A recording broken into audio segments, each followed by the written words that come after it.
That's just something that no one gets to experience. That's crazy.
How good is this? We've got waterfront views, and Brad's actually got water views from his bedroom window this time. But yeah, we just got to Starvation Bay. Awesome little campground from what we can see so far. First impressions are through the roof. And it was only $19 a night, and it looks like they've got all facilities and everything here. There's beach access right here. Look at that water. Oh, I love it. And moment of truth is how cold is the water? Because it's been freezing lately. Oh, it's not even that bad. Happy days.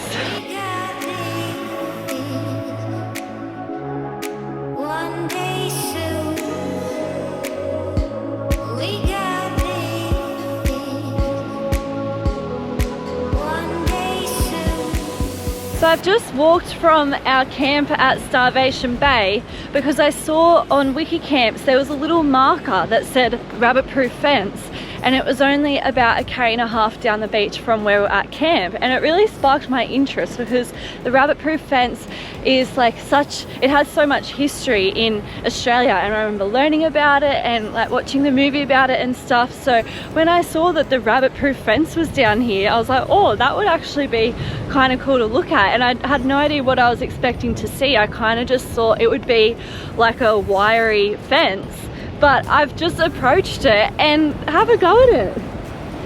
That's the rabbit-proof fence. This is the end, the remnants of the ending of it right here. And just imagine how far that fence spanned up the country. Like, it's kind of crazy to imagine, but what a spot for it, hey? Right on the blue water. That is one way to keep the rabbits out.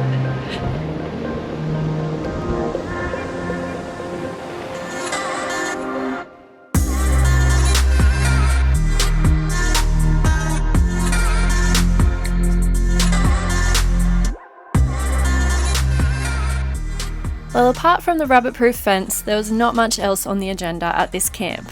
We snorkeled, paddleboarded, went diving for some crayfish, unsuccessfully, and enjoyed some sunsets from this great little lookout above the camp. The days went pretty quick, and before we knew it, we were back on the road to our next camp in the Fitzgerald River National Park, between Hopetown and Bremer Bay on the southwest Australian coast.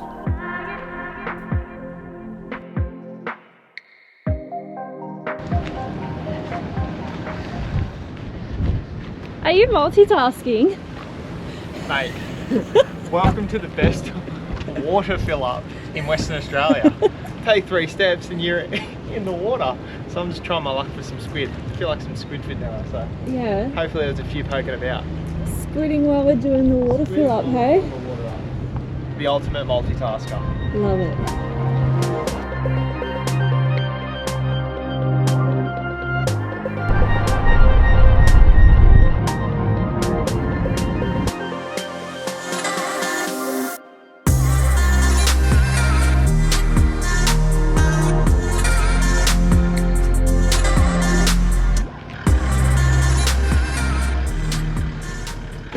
this is home for the next few days. We have made it to 4 Mile Campground, which is in the Fitzgerald River National Park in southwest WA. We're only just about 10 minutes out of Hopetown, which is where we were this morning, where Brad was doing his little water fill up while fishing, which is pretty cool. But that was a really nice little town to like get your bits and pieces, stock up and that, and then just come 10 minutes to 4 Mile. So we're here for about 3 days. It is $40 a night for 2 adults, which is pretty on the expensive side for a national park camp. I've noticed all the WA camps are dearer this year compared to when we were here last year, but you can understand why, because they're so popular and they really look after them in here. Like, they're almost like caravan park standards, but without the power and that. But yeah, oh, awning's out. It's so hot today. Mate, the awning's out and the door's not even up. It's so hot, we need the shade. But there is a cold snap coming, so we need to make the most of the warm weather. Well, it is a work day for us today. We thought the best course of action for us, considering it's so hot, is just come straight down to the beach and cool off after setting up. There's beautiful clear water, and also the opportunity for some snorkeling here. So looking forward on the right tide to getting the snorkel gear on and going for a paddle. But what do you reckon, Patsy? This will do? Yeah, and I can see so many white caps, but then it's all nice and protected in here. Oh, this is going to be so nice.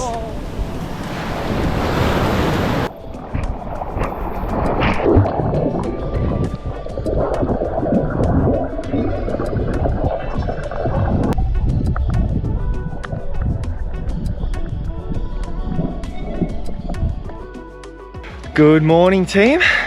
We have both got pretty much the only suits that we like wearing, which is wetsuits, on this morning, and it's a very exciting day because we're finally getting back into our diving. We love our diving, and we've had too long without it, really. Finally down on the coast, we're away from saltwater crocodiles. There is some Noahs about around here, but some Noah's Arks, sharks. There's a few of those about down here, but there's a nice little protected spot on the inside of the reef here that we can go for a little dive. So that's what we're going to do this morning. Patsy, what's the most important part of a snorkeling mission? The baby shampoo. Baby shampoo. It is the secret to a successful snorkeling mission. So we just keep it in a little bottle like this, but all you do, it's like an anti-fog gel. It does the same thing. You just squirt a little bit on your inside of your mask, give it a clean, throw it in the water, rinse it off, throw your mask on. Never had a foggy mask. No, we even bought this expensive yeah, we bought this really expensive stuff, and I still had a foggy mask, and then we got the baby shampoo, and it's been life-changing. So it's the best. Definitely get on that. Just a dribble, and we've even like put it in the mask and then like let it dry. Like, you just rub it around on the lens and you can let it dry, and because it's like shampoo, as soon as it comes in contact with water again, it just comes right off, lathers up, and you've got yourself a nice clear lens. Didn't bring the spear gun. I did bring it, but I'm not taking it out there because it looks pretty close quarters, so I don't want it to get in the way. But I will have a look for some rock lobster. So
After a failed crayfish catch, I popped my head up and noticed a distinct change in the weather, and by the time we made it back to shore, the beach had been completely deserted and the dark clouds and cold wind had replaced the sunny forecast. The weather held this pattern for the remainder of our time here, leaving just a small window for me to be able to climb up to East Mount Barren, which towers above the 4-mile campground. Once I found my footing up here, the views and wiki camp reviews proved to be pretty epic.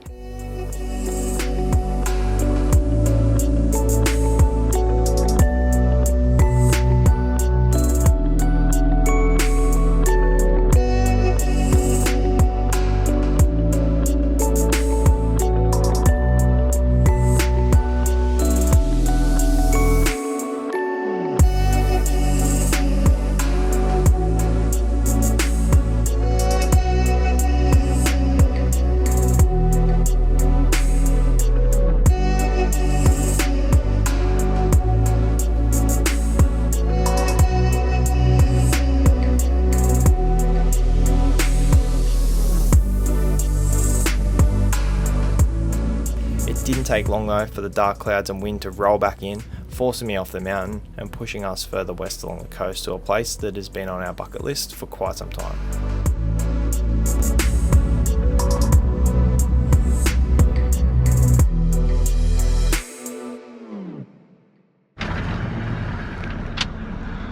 Well, this is where we've ended up. We've moved on from Fitzgerald River National Park, where we spent about 3 days. 2 of those were pretty shocking weather, hey Patsy? Yeah, it really kills the mood a bit. Kills the mood when it's rainy and windy, and it was never forecast. So yeah, we moved on to Bremer Bay. It's another one of those sort of overcast cool days, but we thought we just got in. We'll go for a bit of a drive around and see what we can find. We stuffed up majorly because we're starting this new thing where we are only shopping once a fortnight because we figure it might save us some time.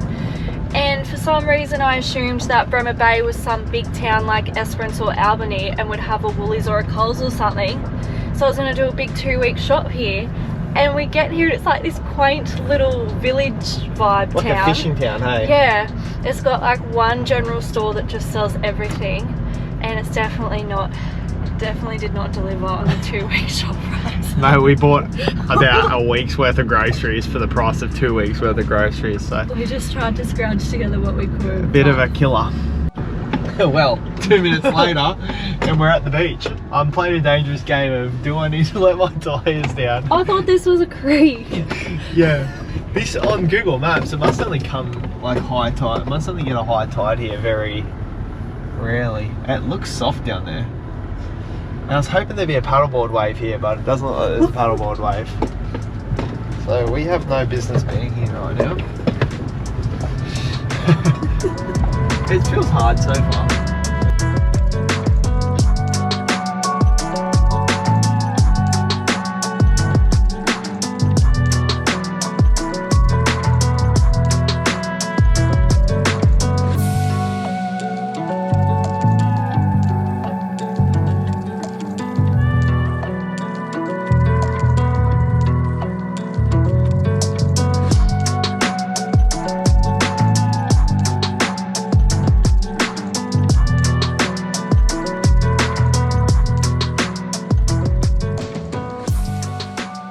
Bremer Bay has a ton of pristine beaches, and if the sun's out, chances are you'll be able to find one with protection from the wind thanks to the different nooks and coves that dot their way around the headlands here. The beaches, however, were not our main reason for coming to Bremer Bay. One of the main draw cards in the summer months is the Killer Whale Tour, which has operated here for the past 8 years and was our sole reason for venturing out to the bay. The next morning we boarded our tour boat and started our journey out to a spot called Bremer Canyon, which is about 70 kilometres or an hour's boat ride out to sea in the mighty Southern Ocean. For me, it was a terrible time to experience my first bout of seasickness. The hour-long boat ride out to the canyon combined with the constant rocking and rolling from the swell made me feel quite uneasy. Despite about half the boat suffering from seasickness, the spirits had definitely lifted once we reached the canyon. Within minutes of arriving, the ORCA come to greet us at the boat as we got to see the first signs of how intelligent these creatures are. We learnt that the ORCA recognise the sound of the boat and come over to say hello when it arrives at the canyon each morning before carrying on with what they are doing. And on the agenda for this morning was hunting. We expected to see a few orca on our tour, but were astounded by the numbers that we found out here on this day, and there were estimated to be around 70 killer whales from 3 different family pods all working together to hunt. We saw the whole family, from juveniles to massive males and females that measure between 6 to 8 metres and weigh up to 5.5 tonne. It was just fantastic to see them in their natural habitat. The Bremer Canyon is known for its abundance of marine life, including giant squid and beaked whales, which is what attracts the orca here each year between January and April. They were very active on this morning, hunting giant squid, and the kills were easily identified by the oil slicks you can see here on top of the water, and they have a slight fishy smell when we pass by them. We were nearing the end of our tour out here when the energy suddenly changed. The orca became more active and focused, and the boat crew identified that they'd located a strap-toothed beaked whale. We could tell by the excitement and intensity of the crew on board that we were about to witness something incredible.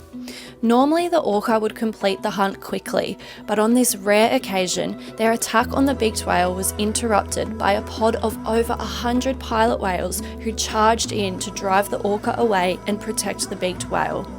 The orcas seemed just as surprised as us to see the pilot whales and actually retreated, leaving a severely injured beaked whale swimming around in circles.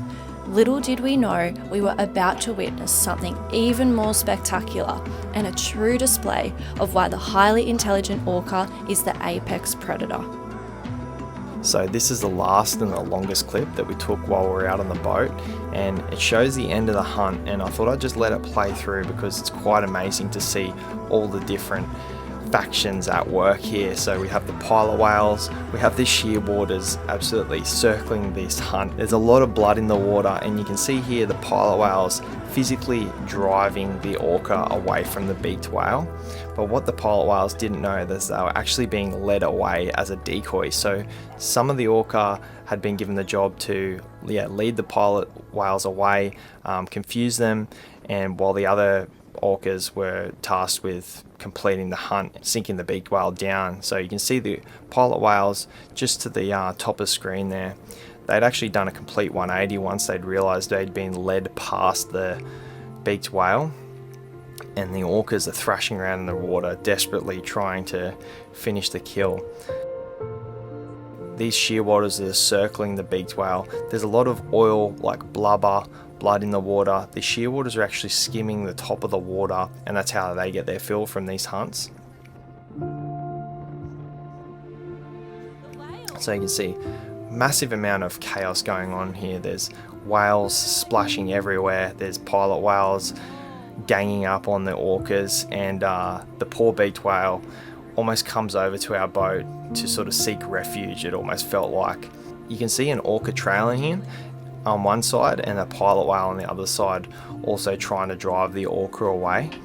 So right there, an orca pops up and a pilot whale is in pursuit of that orca. It's quite funny how the orca is the apex predator, but they're sort of scared off by the pilot whales because they act in such massive numbers. But this was sort of the end for our poor little beaked whale here. You can see his dorsal fin has had quite a few puncture wounds. The teeth of the orca just penetrating his dorsal fin there.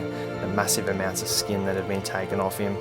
And yeah, the orcas came back and ganged up on this beaked whale and pushed him down. And this was actually the last time that we were witnessing the beaked whale on the surface, and the orcas actually took him down to a lower level and ended up taking the beaked whale apart and sharing it amongst themselves sort of discreetly, as to not alarm or upset the pilot whales any more than what they already did. So yeah, it's quite an amazing day out on the Western Australian whale watching tour, and definitely one of the tours that we will never forget. Seeing that and experiencing that is quite amazing.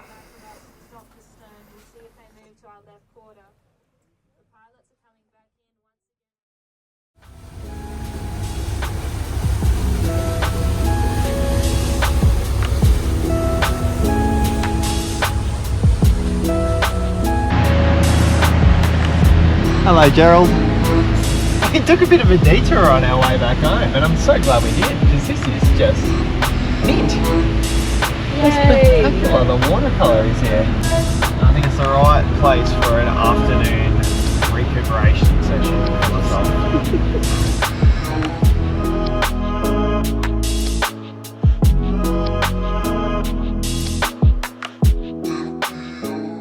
Well, that's it for this episode, guys. Thanks so much for tuning in. And if you enjoyed this one, please give us a like, comment, subscribe, or share it with a friend. And we'll see you in the next episode. Cheers.